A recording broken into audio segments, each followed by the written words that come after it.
Assalamu alaikum.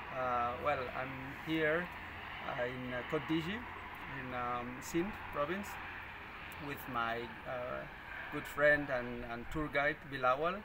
I'm very happy to be here. It's my second time in Pakistan, but it's my first time in Sindh.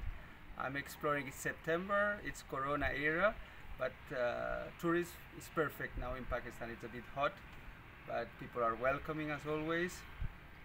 And you have the privilege of seeing monuments as this one that we can see behind me.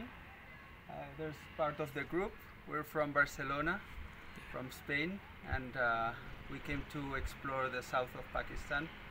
And well, we just came 1 hour ago to Kotdiji, coming from Sakar, and it's been an amazing surprise.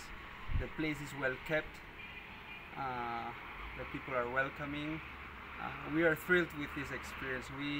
I will start talking with my colleagues back in Spain so they come, because Pakistan is open for tourism.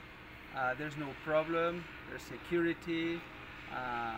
The place is amazing, it's full of surprises, so welcome to Pakistan.